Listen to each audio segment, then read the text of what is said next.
There's a pretty one, Ulysses.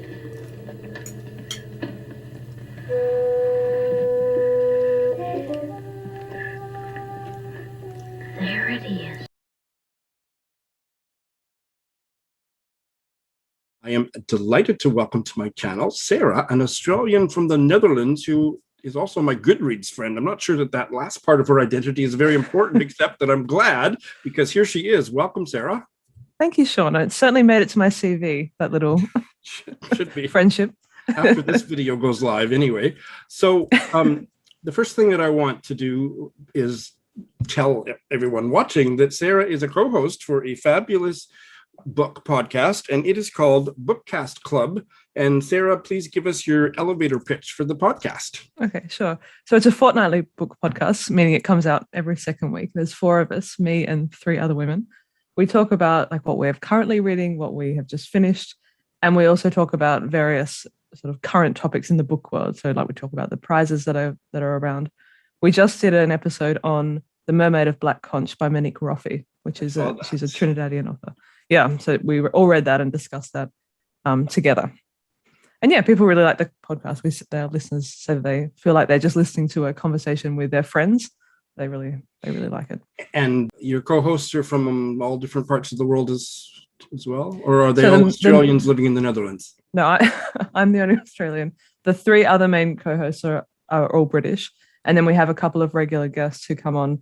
One is Taiwanese American, one guy is Welsh, and one guy is American. So that's fabulous. So all the details about the podcast will be in the show notes. So thank you. And we are going to talk about a later novel by Chinua Achebe, the Nigerian novelist, Anthills of the Savannah. You read it recently and quite liked it. Sarah, tell us why. Yes, I did. So he is an Igbo writer, Nigerian writer, and he is, I guess, the most prominent writer in Africa, I would say. Like Things Fall Apart is probably the most famous African novel. So that's what he's really well known for. Anthills of the Savannah is his 5th novel and his last one we were just discussing. So it's set in a fictional African country, and it's about 3 friends who all work for the government in different capacities. And there is a dictator who's running the show. And in the novel, there's a military coup, and then someone else takes over. So it's kind of about politics, but it's really about the 3 lives of these people and how they're living during this coup and putting up with these dictators. The storytelling in it is really, really subtle. So all these things are happening to them and all these bad things are happening and things are getting restricted, but it's quite indirect the way that it's told, and you have to kind of read between the lines to understand what's happening. It's really focusing on the 3 characters and their personal relationships and that kind of thing. 2 of them are sort of in an on-again, off-again relationship. So that's almost more of the focus of the novel than this sort of overwhelmingly bad situation with the military coup. Are they working for the government, the military government?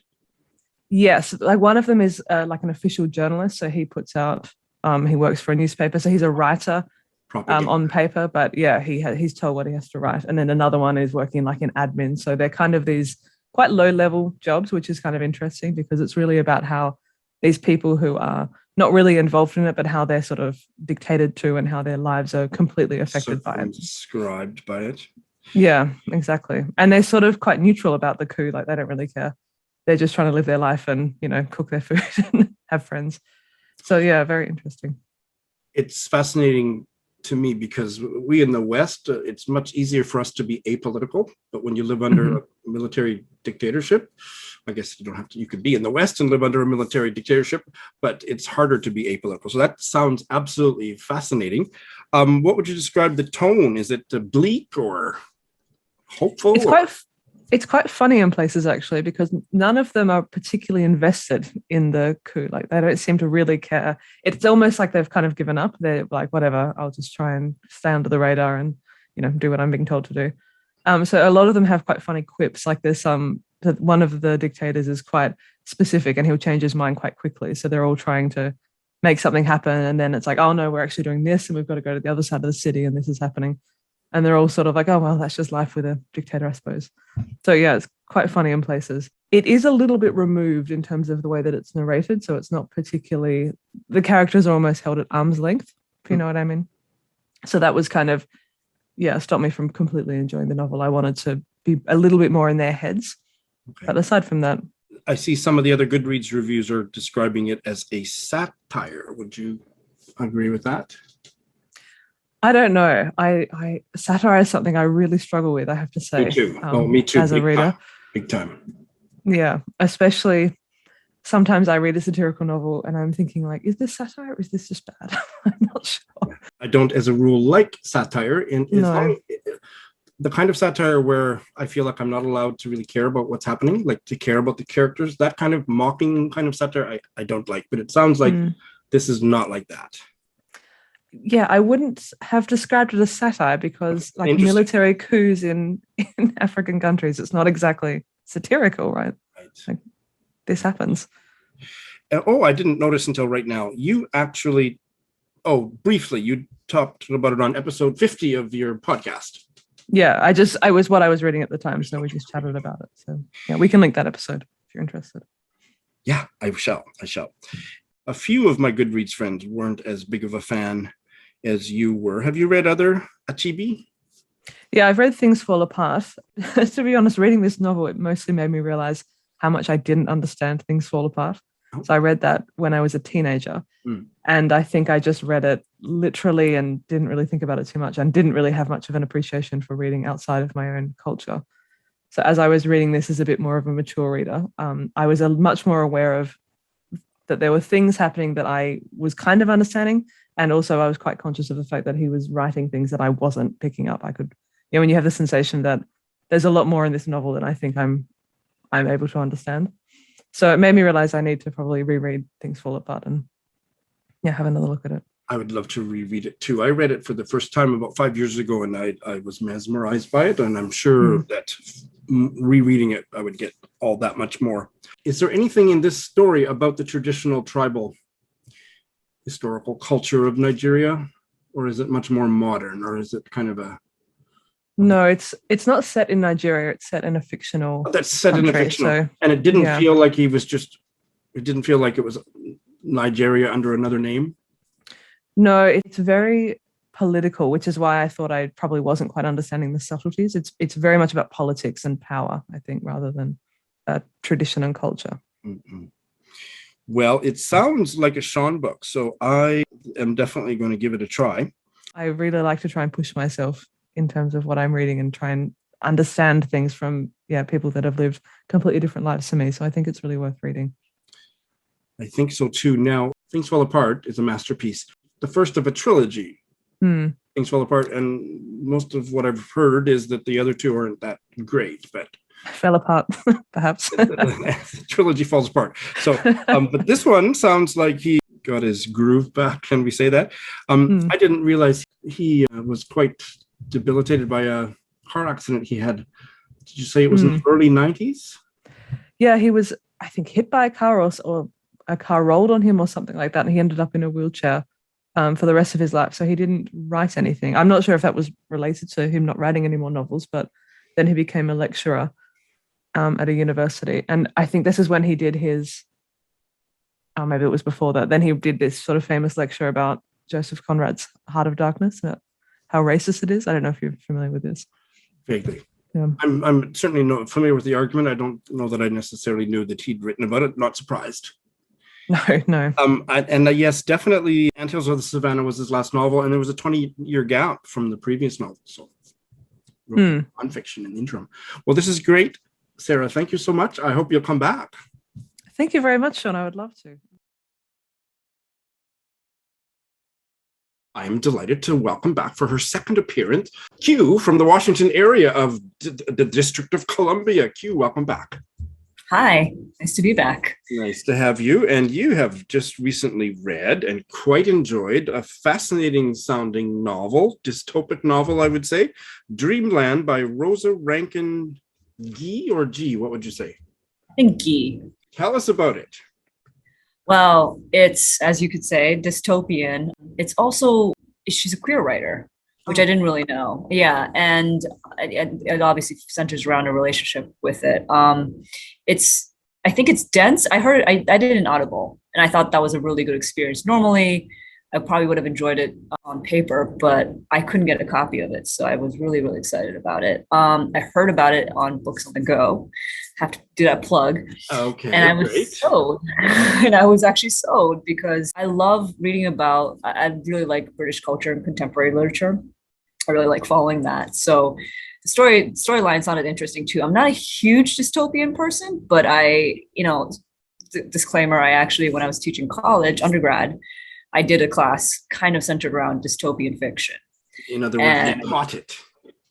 Yeah, I taught it. So sure, yeah. So it kind of changed my take on it. And I did some research when I was trying to prep my curriculum. And I think that also interested me in this particular book. It follows the main character name is Chance, and it's first person narrative. It talks about, I would say, a very near distant future. It's not super out of realm this will be happening. And it basically follows her from like when she's pretty like 10, maybe younger than that, and then till she's like 18.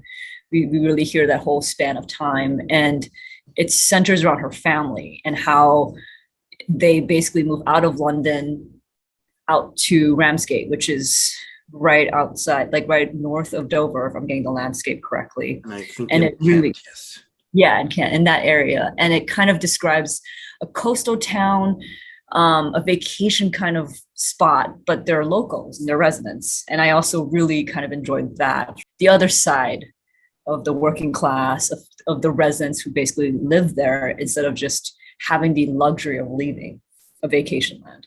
And so the title, it's not really spoiling anything. Dreamland is all about this theme park that's kind of defunct, that when she gets there, and it comes off initially as kind of like this is like the goal, like this is like you've made it to these people who relocated. That's kind of how a lot of this move out of London has been pitched to a lot of the residents. They've been enticed, even paid to leave London, right? Paid to leave. By the government? So initially it was, so for the way she tells it, that her mother was struggling and came from like middle class, but a lot of choices her mother made has led her to fall out of middle class. And so she qualified for a government resettlement to Ramsgate. And anyone knows what I'm saying is like, it's all kind of cloak and dagger for what's currently happening even now, right? In certain cities, especially, in America, you can see that very much so. And so really, I thought, the dystopic part is about the rising sea levels. It's a climate change kind of dystopic thing.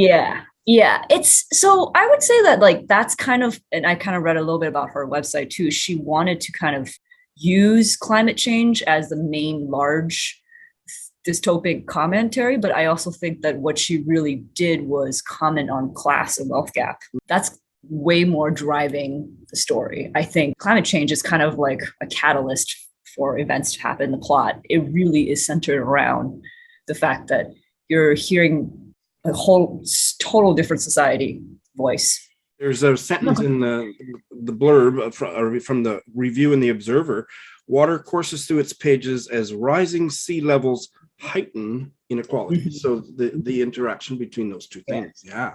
And it's so, at least from the Audible experience, it's told in their language and their voice and their very blue collar, rough kind of tone. And so it's very enjoyable in that kind of absorption in that world. And then it's also told from not an empathetic, but not a pitying or any kind of sense, but more of like, these people are trying to do their best. And they're really, really trying to kind of hope for their children, everyone around them.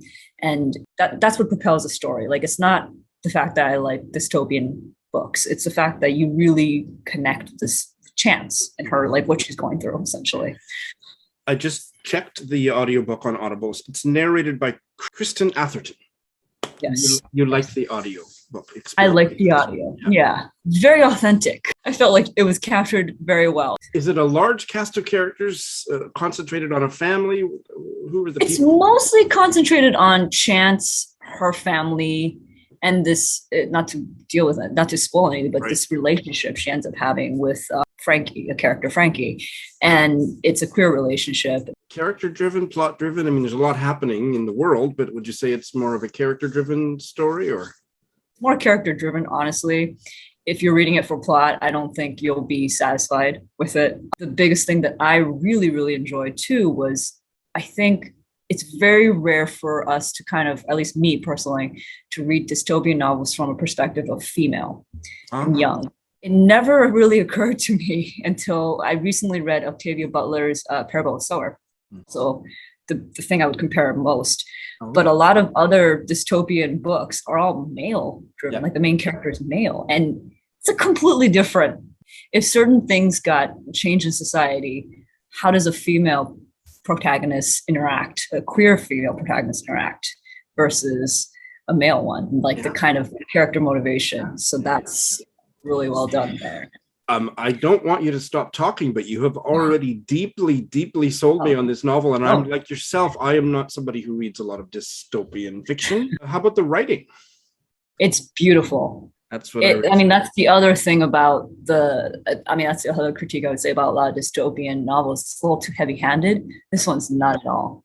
It feels like an everyday description. And I was stealing this from a podcast, but it's not over descriptive.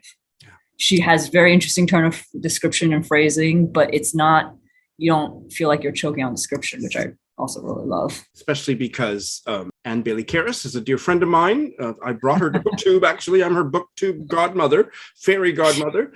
I'm going to link to that episode of their podcast. But I looked up the author's website and she lives in Marsgate. Yes, now she does. Yeah, and she spent some time in Paris, I think, too. Yeah, and also living in the Channel Islands. And her first novel or novella, which is also, I see, 2 versions of it on Audible, is set on the island of Sark. Yes. In the Channel Islands. Have you read that, or are you going to? I'm probably going to. I'm very hooked on her writing. So it was from about 7 years ago, I think, 7 or 8 years ago. And this book came out in April. So it's very new, but not brand new. It's fantastic. Q, thank you so much. Okay. I would like to welcome Dennis. Dennis has a BookTube channel, which I didn't know about until I approached him on Instagram to talk about this book. But Dennis's channel there'll be a link in the show notes, Intellectual Reads. And Dennis is joining us from New York City. Welcome, Dennis. Thank you, Sean. I'm a big fan of yours as well. So, well, thank you. And also I'll put a link to his Instagram, which is where I found his review of this novel, which he is holding. And I don't think he knows yet that I have my own copy. Oh, look at you. Booker shortlisted, I believe. Booker shortlisted novel, Good Behavior. Yes, I believe it lost to Midnight's Children by Salman Rushdie. Yes. This was written near the end of her life.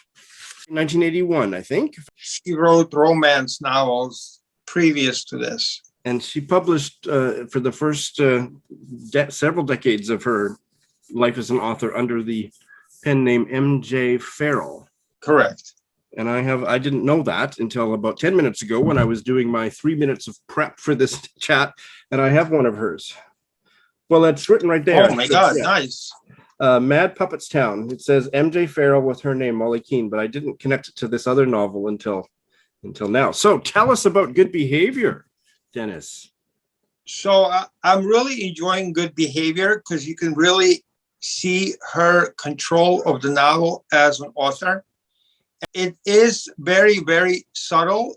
There are novels who really start off low and then, low meaning like in a bad experience or something happens to a character. And then they slowly build up, or vice versa.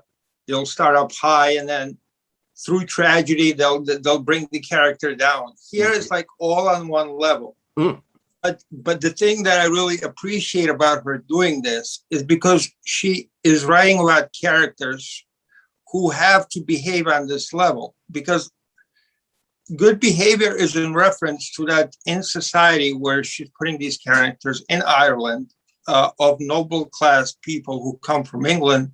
They're taught not to show anger, and they're taught not to show too much love or passion.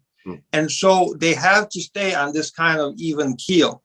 And through her writing, she kind of mimics that in the way the story is told. And that to me is what spoke of just the brilliance of her as an author, the way society behaves or is taught to behave through the way she writes. And so in an essence, her writing can seem a little bit mundane because it's not going to there's not, even if there is action or if there is conflict, it's handled in a way where characters aren't necessarily reacting in a way you would suppose people should react. Interesting. So tell us about, I think there's at least one main character, and how does the story open? The story actually opens with her killing her mother, but inadvertently. The way she does it is by feeding her rabbit. And her mother supposedly really hates rabbit, and she's at an old age. And so she feeds her this rabbit. And I think it's what is it? Rabbit moose. Yes. Because I guess her mother at that point can't chew, so she makes it into a moose so her mother could ingest it. And sounds very appetizing, but not really. But at first you don't know why, and as the story builds, you realize the importance of this first chapter. That main character, the one who inadvertently, or maybe not quite so inadvertently, poisons her poor mother, that is Arun St. Charles. Yes, and the story basically follows her upbringing. It's a coming of age story, and it's a coming of age story of the tragedy of the kind of misfortune of a life of a person who can't really ever have a say in society, even in her own household. And so in that way, as you go on through the book, that first chapter will gain more and more significance. Okay, interesting. Now, how would you describe the tone of this story? Is it satirical, comic, serious? I've read multiple reviews heading into this book, even on the dust jacket, where it's being referenced as being comical. It's certainly satirical, but I didn't find too much comedy in it. It's almost something that kind of like slowly, subtly layers on top of itself through all these different characters that we meet, and through the way you realize that this person, Arun, is being treated almost like she's like people are dead to her. Through that, there's a lot of satire in there, but it's very subtle, very kind of sad satire, I would say. I read this morning that Mary Keene herself came from this kind of a background, Anglo-Irish, grew up, her father was, what did it say in the, Molly Keene, raised on her, this is in County Kildare, on her family's crumbling estate in Wexford. Her father was the former colonial governor of Mauritius and had a passion for hunting and horseback riding. So I think some of that shows up in the book. Is that right? That is exactly right. And I honestly don't even know how she does it, but you get this beautiful landscape. Like, her story is mostly concentrated on interactions between people, but she has this ability to weave in such a graphic landscape that you almost can see the dogs, the horses, the hunting expeditions, and it's done so beautifully that you get lost inside this countryside. She really has a knack for portraying such visual effects. That's great. Now, have you read anything else by her, either under her own name or under the M.J. Farrell pen name? I have not, but now that I've seen you have some of these books, I'll be looking forward to hearing what you have to say about them and picking them up myself. Yeah, no, I've been curious about it for a while, but I didn't have the two put together. Even though both names are on the cover of the book I hadn't put it together with this book. So that's great. So Dennis, this is great. Now, I already had the book. You have made me want to read it more and get to it faster. So mission accomplished from my perspective. The last thing I have as part of my to-do list here is to say that I hope you'll come back and talk about another book soon, NYRB or otherwise. Hey, I'd definitely be glad to. And if ever you want to do a buddy read or anything, I'm also down. So great. I really enjoyed these 10 minutes with you. Thank you so much. Well, I am absolutely delighted to welcome, for her first of, I hope, many bite-sized book chats with me, one of my subscribers, Georgia, from the city of York in England. Welcome, Georgia. Hi, Sean. Thank you for having me. We have been chatting, oh goodness, maybe 20 minutes already offline. So I feel like we've been, I've known her for years already. So that gonna make this chat all the more interesting. And we are here to talk about a novel by Ruth Adam, which has somewhat recently been brought back into print by the Furled Middlebrow imprint of Dean Street Press. Originally, did I say the title yet? I did not. There it is. Thank you. House in the Country, 1957, by Ruth Adam. And Georgia and I share a predilection for some of the Furled Middlebrow books, but this is one I know nothing about. So hence, here's Georgia to tell us all about it. Georgia. I'd love to, Sean. Thank you. So yes, House in the Country, as you said, is a 1957 book by Ruth Adam. And I do say book because it's not quite certain whether it's a novel or a memoir. Oh, it's certainly based, yes, it's certainly based very heavily on her actual experiences of moving to the countryside with her husband and some friends. People think there are many fictionalized elements in it as well. It's certainly been marketed as a novel, but so we're going to leave it at that. It narrates her experiences of taking on a lease for a huge Tudor manor, 33-room manor in Kent, because the book takes place towards the end of World War II. And at the time, her family and some work colleagues were all fed up with bleach-torn London. They just wanted to get away. And they had this idyllic notion that, were they to be in the country, the sun would always shine, there would be no food rations, there would be no sirens for bombings and all that. The only problem being they couldn't afford to move to the country by themselves. So they had to just pitch together and try to get a lease this way. And very much. Okay, now that's very interesting. So let me back up to make sure I understood. So this is a couple different families? Yeah, so it's Ruth Adam and her husband and their 2 children, I think, at the time, or 2 children at the time, plus another lady, Diana, and 3 other friends of theirs, single men. I got it. And they are neighbors or friends? Yeah, they're just friends. Some of them work with her husband, who it's not mentioned explicitly, but he was working at the BBC and became later on a BBC director. But they're all London types. Diana is an actress. So, and they chose Kent because everyone but, the narrator, whom we come to understand is Ruth Adam, were commuting to London daily for work, or at least spent part of the week there, and then they would come back to the countryside over the weekend or in the evenings. And very much along the lines of Elizabeth von Arnim's The Enchanted April, they see a personal ad in the Times for this dilapidated old manor, and they take it on. And then the book narrates their adventures over a period of nearly a decade or some 8 years. And from the very beginning that things will not end well. It starts by saying, don't ever fall in love with a house. So we know that. And the whole book is tinged with nostalgia about the days when they did live in the house, about from the beginning, that the whole plan was based on nostalgia about what life used to be like before the war, before there were sirens, before there were problems with food supplies and things like that.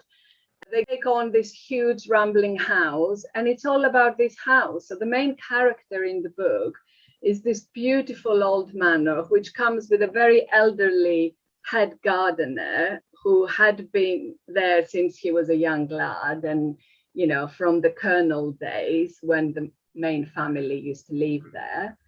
And it's about their interactions with the locals, and it gives some indication of how life was shortly after World War II, the birth of the National Health Service, the start of the welfare state, because obviously they can't keep this house completely on their own. So they have to take some staff to help with maintenance. And they try to introduce them to the notion of a 40-hour working week, and anything extra would be overtime.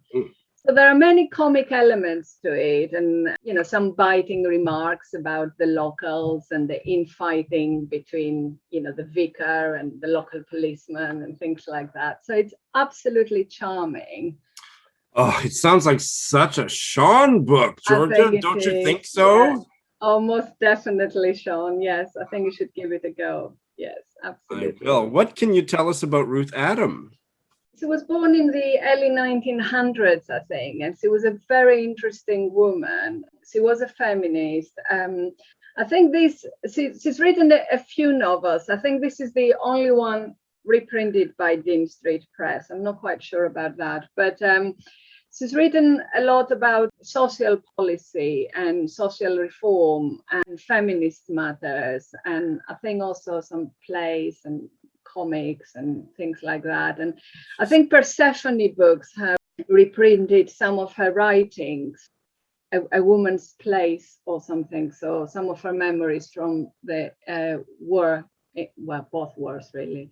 Yeah, she's written a biography of Beatrice Webb, who I just looked up, and she, the name was familiar, Baroness Passfield, who was an English sociologist, economist, socialist, labor historian, and social reformer. She coined the term collective bargaining.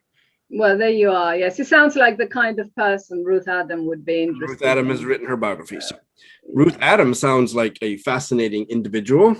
Would you describe this as a feminist novel or a feminist book? Not explicitly, but I do think that there are many elements that highlight the value of women's work, even women who stay at home and don't go out working, like her friend Diana. She was the one who would go to London every day to work in the theater, and Ruth Adam would stay behind. But I think she mentions at some point that she ended up, when she calculated it, she ended up working something like 126-hour weeks, because she had to take care of the children and coordinate, the staff and think about food supplies, because by that point they started having some pigs and some chickens and this and that. She was the one who was responsible for the finances of this big adventure, because clearly they couldn't afford the house. And that's partly the reason why it all starts going, wrong towards the end. But she is constantly the one who's trying to come up with ideas about how they can increase their income. So yes, I most definitely think there are feminist elements in this book. Well, I think you've not only sold me on this book, but several people watching, Georgia. Well done. Yeah, I hope many people will get to discover this, because it's a very sweet novel. It really is. Do you have a dilapidated old house in the country yourself? No, not quite. I wish I did, but no, I'm afraid not. Sounds like reading this book might teach you what not to do. Yes. Thank you so much, Georgia. And I know for a fact that you're coming back, right? I would love to. Yes. Thank you very much for having me, Sean.